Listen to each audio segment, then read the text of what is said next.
How many times do you start something and stop halfway? Raise up your hand. I found out that I get very excited about starting new projects. Every time I start projects and don't finish them, they literally haunt me.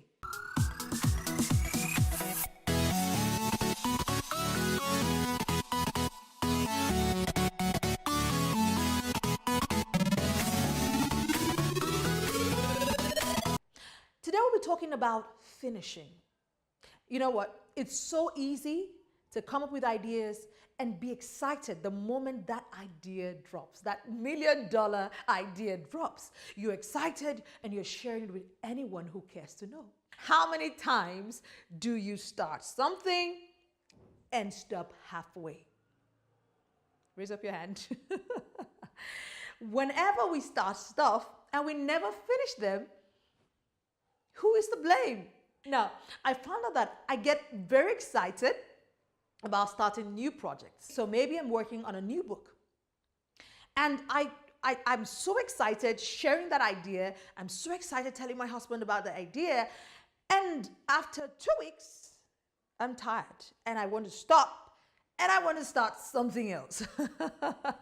Maybe start doing new sets of videos. Somehow everything is scattered. Just imagine your scattered room when the children come in and play in it.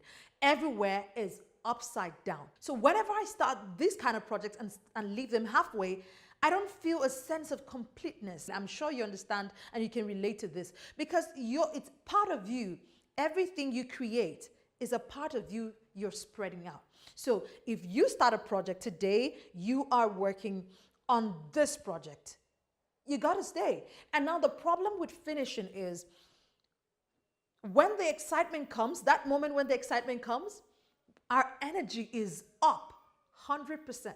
But when we start grinding, for example, when I'm doing a lot of editing, okay, I find out that I'm not as excited as I was initially because now I'm having to sit down, discipline myself, and grind till I get results. I found out that I wasn't making a lot of progress as much as I wanted to. So I had to cut down on trying to do 10 projects at the same time. I know they say you should be able to multitask. That's not what I'm talking about here.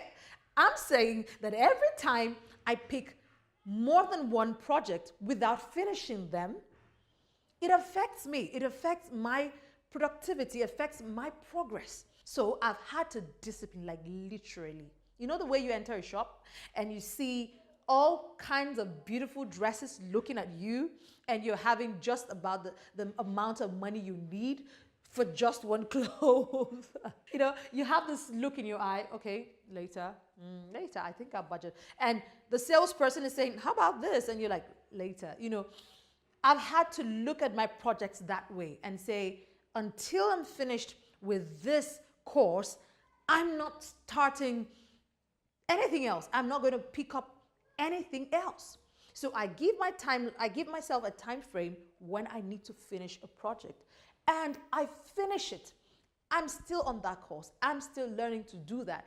But I realize that has made life much, much, much more easier for me. So if you are in the habit of starting things, you're excited when the idea first came, like, oh my God, this is the moment, right? That aha moment. If you're unable to discipline yourself to finish it, don't blame anyone. You're going to see other women who have focused on, finishing a task, whatever the project is.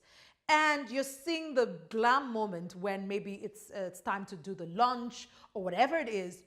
And you're wondering, you like the end product, right? And you're like, wow, she actually finished writing that book. That's amazing. And you are wondering, why didn't I finish it? Why can't I have that life, that moment when we're celebrating? It's not a big problem. You didn't finish your project. When you finish it, then you get the opportunity to be celebrated. Then you get the opportunity to launch your product or whatever it is. So you have yourself to blame when you're unable to finish. When you finish, they say life is not fair. I believe life is fair, actually. When you do the things you need to do, you get the result that you deserve. Simple as that. All right, thank you so much for joining me today. I hope you enjoyed today's video. Please subscribe if you haven't yet done so. Yeah, and also drop your comments in the comment section below. I'd love to know what you think about finishing. Okay, follow me on Instagram. My handle is Abigail Ekyotene, and on Facebook, Abigail Ekyotene. Remember, I'm that friend who's always here for you. See you next time.